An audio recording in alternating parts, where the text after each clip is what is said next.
It all started on a quiet Saturday morning at our cabin, nestled in the woods just outside town.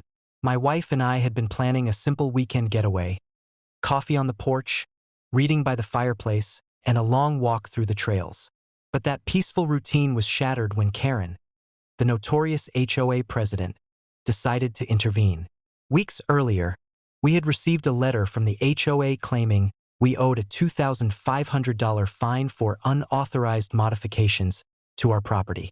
The letter was vague and the charges seemed completely fabricated. We had made minor improvements, repainting the deck, fixing the porch railing, but every step had been legal, permitted, and within code. When we disputed the fine, Karen ignored our emails and phone calls, escalating to threats and warnings. That Saturday, there was a knock at the cabin door. I opened it to see Karen, clipboard in hand, looking like she had just marched straight from a board meeting.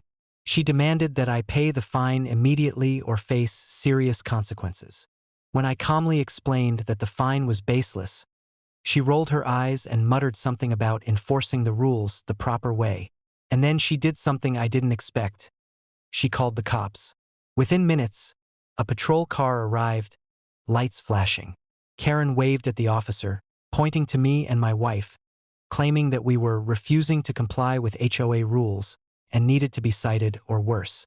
I felt my blood boil, but I stepped aside, letting my wife handle the situation. What Karen didn't know was that my wife had a background in law enforcement. She had recently retired from the police force, sworn in and fully authorized, and still carried her credentials. Calmly, she stepped forward, greeting the officer with professional courtesy, and then quietly but firmly showed her badge. The cop froze mid-step, recognition dawning on him. "Ma'am, you're sworn in?" he stammered. "Yes," my wife said, her tone calm but unwavering. "I am a retired law enforcement officer, and I am fully authorized to carry out my duties. There is no basis here for any enforcement action against me or my property." Karen's eyes widened in shock. Her confidence crumbled as the officer reviewed the situation and her claims. Within moments, it was clear that she had overstepped her authority. The cop turned to her, politely but firmly, explaining that HOA rules do not authorize anyone to demand payment under threat of legal enforcement, and that her attempt to involve law enforcement over a civil dispute was inappropriate. Karen sputtered, trying to justify herself, but the officer had already made it clear that no citations or arrests would be issued. The confrontation ended quickly, with Karen retreating in embarrassment, her power exposed as flimsy and self-important. After she left, we sat on the porch, letting the tension ebb away. The morning's chaos had been surreal. A simple $2,500 fine escalating to a potential police intervention, but my wife's credentials and calm authority had diffused the situation entirely. What could have been humiliating or dangerous was instead a demonstration of proper procedure, knowledge, and poise. Over the next few days, Karen attempted to continue her harassment via emails and letters, but her attempts fell flat.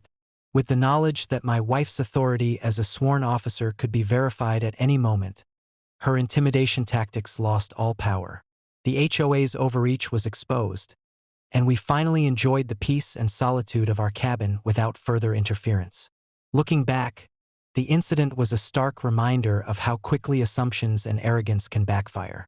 Karen had assumed her threats would intimidate us, that a simple call to the cops would force compliance. But she had underestimated my wife's experience, authority, and presence of mind. In the end, the cabin remained ours, the fine remained unpaid, and the lesson was clear. Preparation, calm authority, and knowledge of the law can turn even the most aggressive HOA antics into a moment of vindication and justice.